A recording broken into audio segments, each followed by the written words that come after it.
गृहमंत्री अमित शाह यांनी संसद डॉक्टर बाबासाहेब आंबेडकर यांच्यावर टिप्पणी केल्याच्या निषेधार्थ नंदुरबार लोकसभेचे खासदार ॲडव्होकेट गोपाल पाडवी यांच्या अध्यक्षतेखाली आज दिनांक 24 डिसेंबर 2024 रोजी साक्री नाका परिसरात डॉक्टर बाबासाहेब आंबेडकर यांच्या पुतळ्याजवळ निदर्शने करण्यात आले।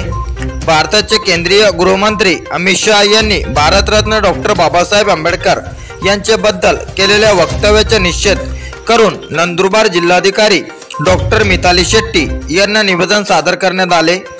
यावेळी माजी आमदार ॲडव्होकेट केसी पाडवी, आमदार शिरीष नाईक, कार्याध्यक्ष दिलीप नाईक, मालती वडवी, टी.आर. खान, रऊफ शहा, राजेंद्र पाटील, देवा बापू चौधरी, एजाज बागवान, खंडेराव पवार, अप्पा वाघ, अरुण रामराज्य, रशीद अण्णा पेंढारकर, इक्बाल खाटिक, महमूद खाटिक आदी उपस्थित होते।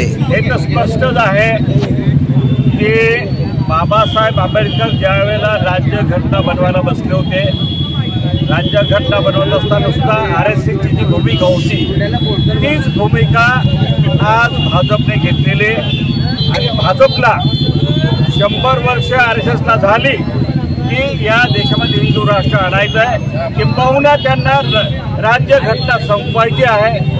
फक्त ते 400 पार झाले नाही म्हणून आता त्यांच्यावर दडपण आहे म्हणून ते फक्त भूमिका आता सांगताय की राज्यघटना आणि अमित शहांच्या मनामध्ये जे होतं त्याच्या भरून गेले आणि निश्चितपणे भाजपच्या मनामध्ये जे आहे तेच ते बोलले आणि भाजपच्या डोक्यामध्ये RSSचे किडे जे आहेत ते किडे कायम आहे। निश्चितपणे भाजप ह्या देशाला संपवणारा पक्ष आहे।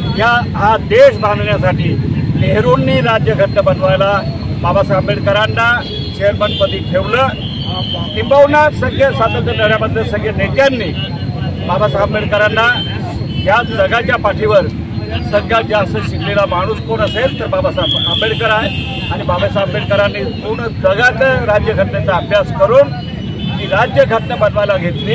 की राज्यघटना यांना कोणाला मंजूर नाही, यांना मनुस्मृती पाहिजे आणि मनुस्मृती ही यांना या देशात आणायची आणि म्हणून यांच्या डोक्यामध्ये जे बाबासाहेब आंबेडकरांच्या बाबतीत वक्तव्य केलं ते बाबासाहेब आंबेडकरांचं वक्तव्य म्हणजे आपल्या या देशातले सगळ्या जनतेचा अपमान आहे। बाबासाहेब आंबेडकर हे आमचं दैवत आहे। या दैवताचं ज्या हातून जे काय राज्यघटना तयार झाली ती राज्यघटना संपवणं हाच फक्त त्यांचा उद्देश आहे। आज आम्ही इथे